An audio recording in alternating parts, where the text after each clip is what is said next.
ago times, so it was said, men and the wild had met in council. The king in her lap cooed and gurgled, and tried to use his newfound hands to grasp the spectacular golden fur of the queen's new friend, Flint, who sat with her under the tree.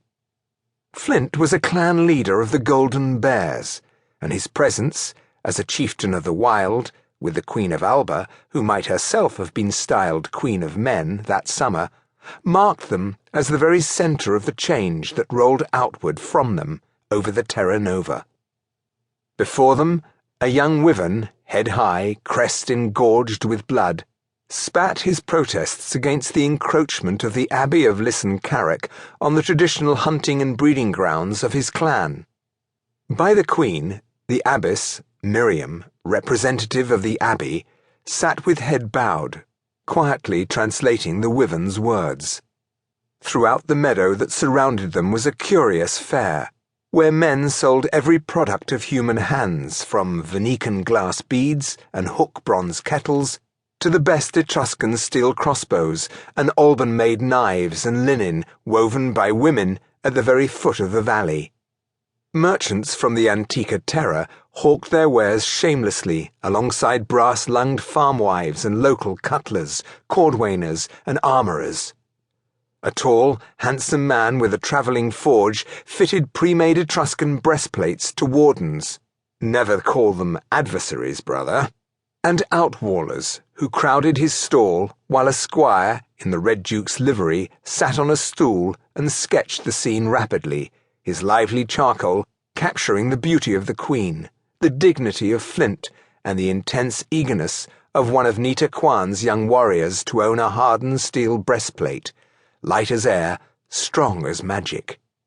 He negotiated quickly with his hands, offering so much wild honey, so many pelts, and an agreement was reached for the fair at Dorling, 2 weeks hence, without a word spoken. The smith measured the warrior with a tape of linen and made marks.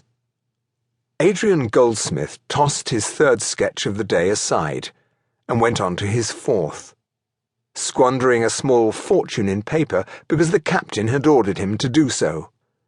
It was, in many ways, the richest scene of human and wild interaction he had ever seen, or thought perhaps he would ever see, and he turned his back on the Queen, who tended to draw every eye at the best of times, and then, against his will, turned back to her as Blanche, the captain's acknowledged mistress and the Queen's handmaiden, leaned forward, her white gold hair catching a ray of sun, her startlingly slender waist hard with muscle under her kirtle, to take the king from his mother's arms and change him into clean linen. The three of them formed something. It lasted only 3 heartbeats, and Adrian's charcoal fairly flew, capturing Blanche's attention, the Queen's love, the king's fascination with Blanche's hair. And then, freed of her son's weight, the Queen rolled forward a little and bent her head, speaking quietly to Flint.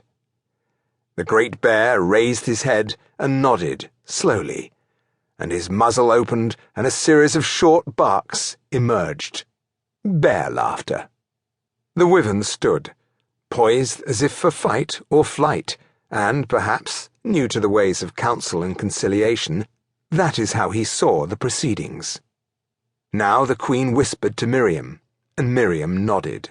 Then the Duchess Mogan, after the Queen perhaps the most important personage present, rose from her great chair of maplewood and joined in, her bronze and gold beak catching the same ray of sun that had penetrated the leaves to illuminate the light hair of Blanche Gold. The Queen bowed her head graciously to each, and then nodded to the wyvern, stretched her bare feet, and smiled. "We find that the Abbey is at fault in encroaching on your lands, Sithenhag. We will not attempt to examine the rights and wrongs. It is clear that these predate human occupation of the fortress. Nor is it the intention of this Tree of Judgment to force the order from the fortress that they have protected so well, most recently against our common enemy." The wyvern bridled, its head shaking, its great beak opened. "But," said the Queen, as if addressing a favoured suitor,